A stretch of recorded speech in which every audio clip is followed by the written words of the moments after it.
Scott Frank, I saw an interview with you from 2007 in which you talked about the screenplay called Godless that you'd written the year before. And you went into great detail about the plot, I found, and all of it holds up in the version that we saw on Netflix last fall. Obviously, some things changed, though, as you tripled the length of it. So I'm wondering, what were the big changes in turning Godless from a potential movie into a miniseries?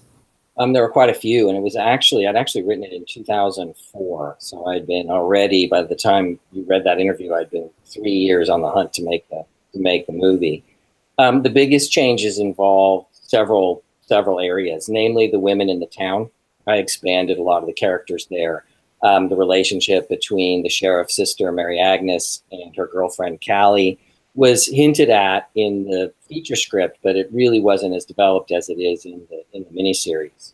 The German woman Martha who comes to town was not at all in the feature script as well, and I needed more. I just needed more human beings to populate the town. We didn't spend as much time in the town in the feature.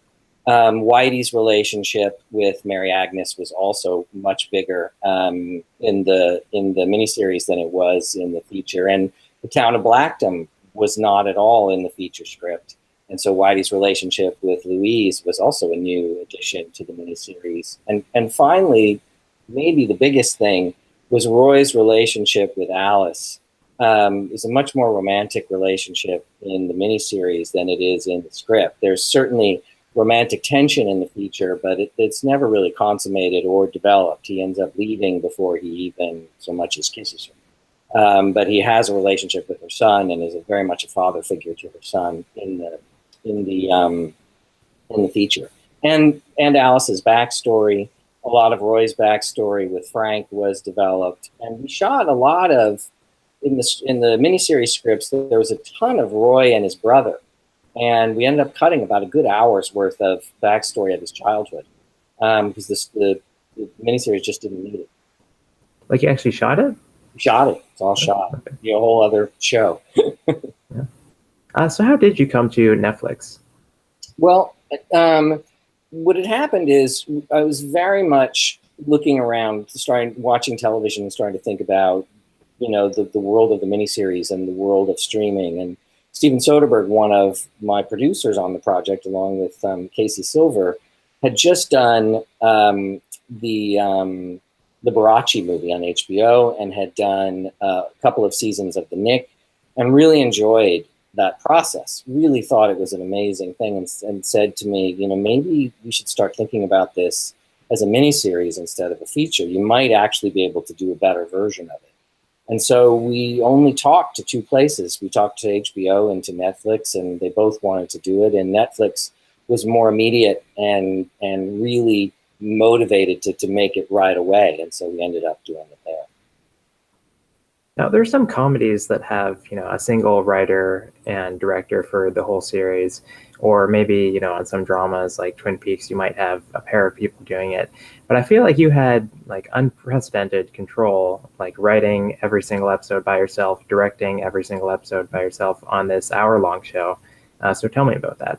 Well, I couldn't imagine giving it over to another writer or another director. It just didn't make sense to me because in a lot of television, it's a necessary thing because you're delivering the episodes as you shoot.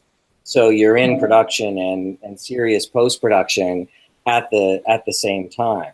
So for me, I was just shooting it. It was all separate. So, and we were shooting it like a movie, like a big 7-hour movie. So there was really the schedule. I shot a lot of things from the first hour in the last month of shooting because we were moving around and it didn't make sense to shoot an episode at a time because we had to build towns and do all sorts of things and we were moving around quite a bit. And so we shot it like a movie, and it just made sense for me to direct them all at once rather than me step out, have a new director step in. Just didn't seem like it would be good for anything. And the writing of it, I couldn't imagine anybody else writing it. It was in my head. And even the expansion, a lot of those ideas that I just told you about, I'd been thinking about for a long time. And some I'd even tried in the script, but the script was already long and I cut them from the original script and was able to return to them for the miniseries. What was Steven Soderbergh's contribution as a fellow executive producer? Stephen and Casey had very distinct roles. Stephen, when we started shooting in particular and in post, was very involved with, I had lots of discussions with him about how I wanted to shoot it. I sought out his advice during production when there were certain problems I was trying to solve. And during post, he was very agnostic about the structure and encouraged us to kind of try different things and rearrange a little bit. And I would often send him cuts to look at in terms of, can we restructure this? Or and the episodes were rebalanced quite a bit. In fact, it was 6 scripts. It was written as a 6-part miniseries, and we ended up releasing it as a 7-part miniseries.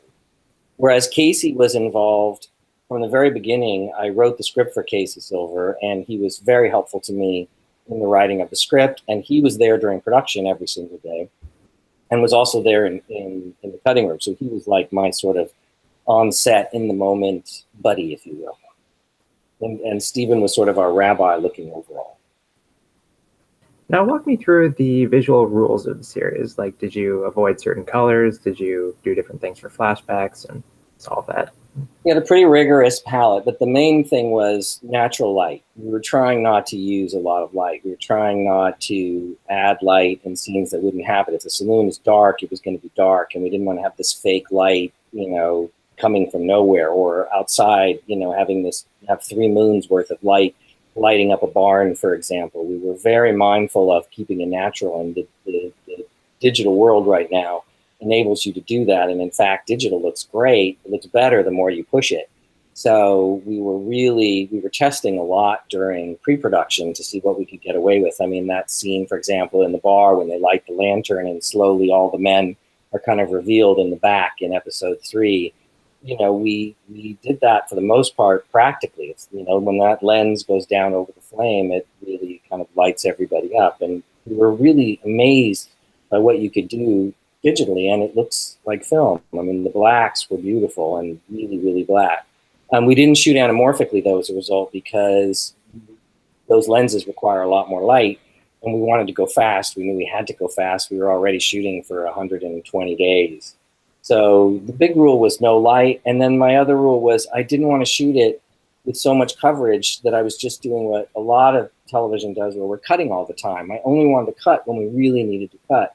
So we were very careful. We used our close-ups very sparingly so that when we actually did have a close-up, it meant something. It was real punctuation. And we shot, I would say, 70% to 80% of it with a 25 millimeter lens, which meant it was all really wide angle. Even the close-ups, you would have a lot of information behind the character, which helped tell the story. And being outside in that world, it was great to have them.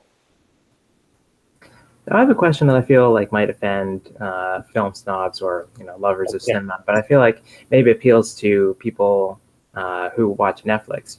And Netflix, you can view it as an app on your phone. You can watch the website on your computer. Hopefully you're watching it on your TV. But in all these cases, it's a 16:9 aspect ratio.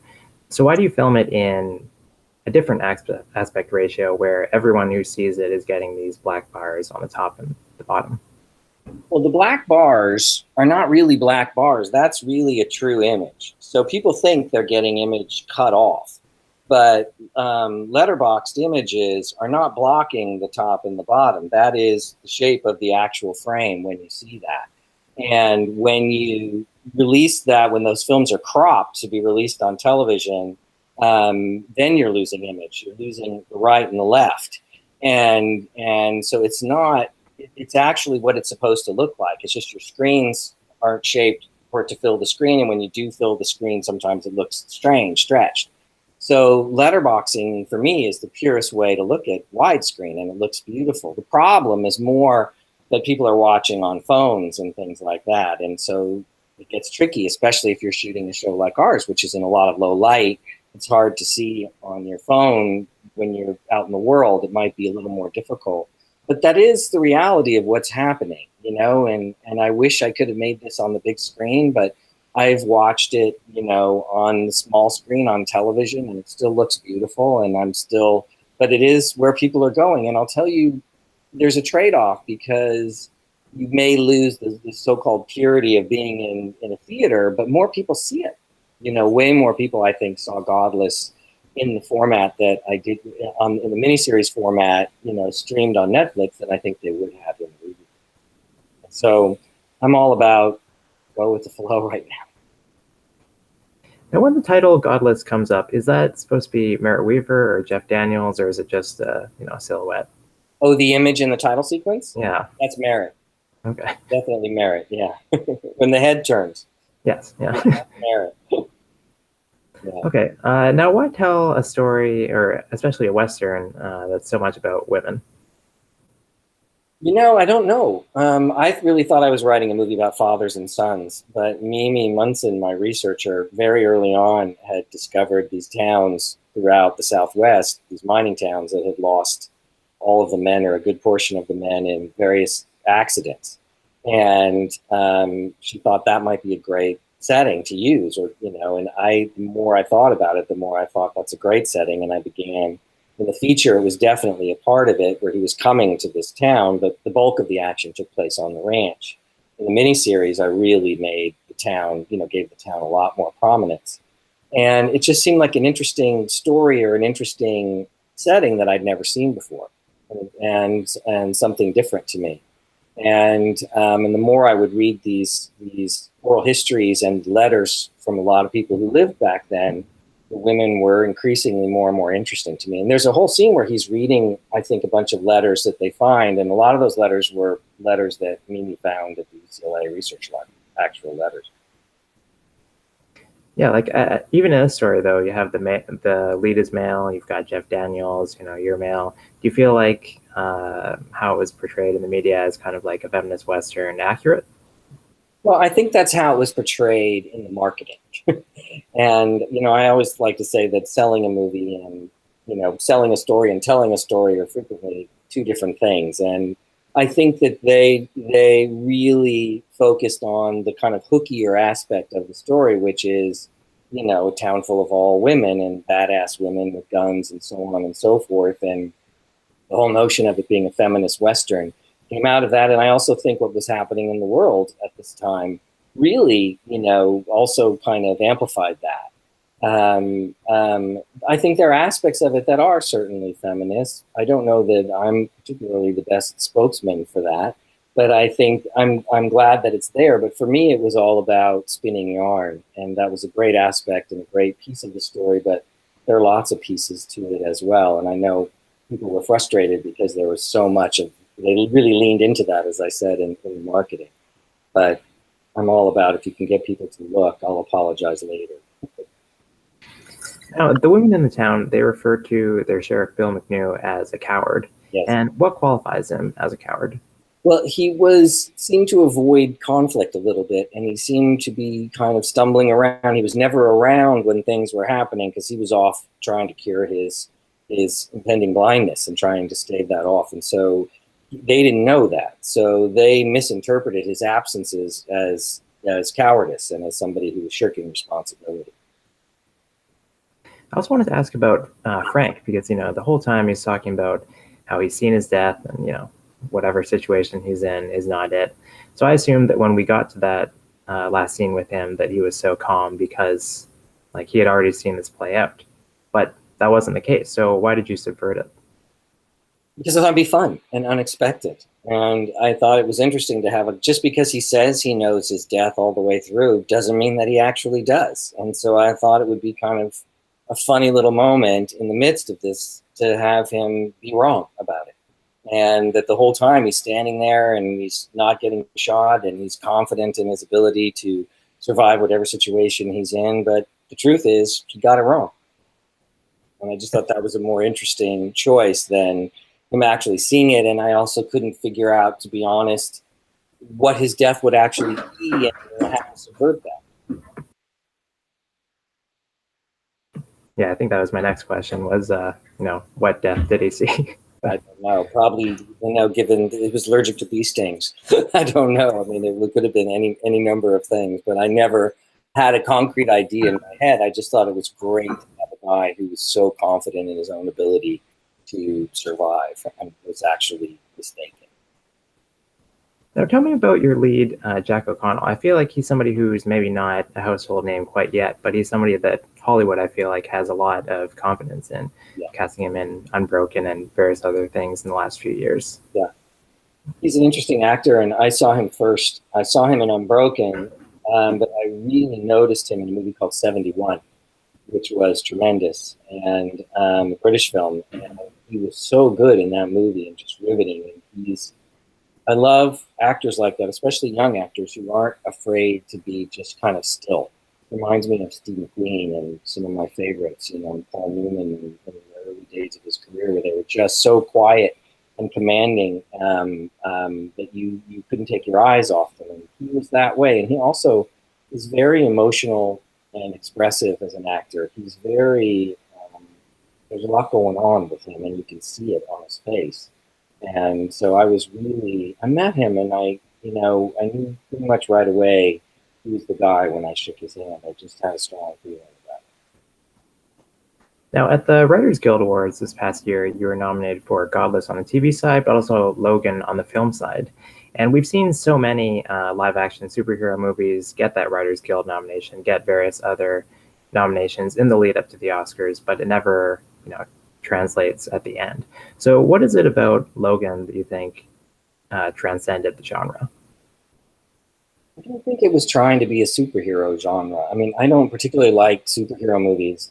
I couldn't tell you any X-Men lore to save my life.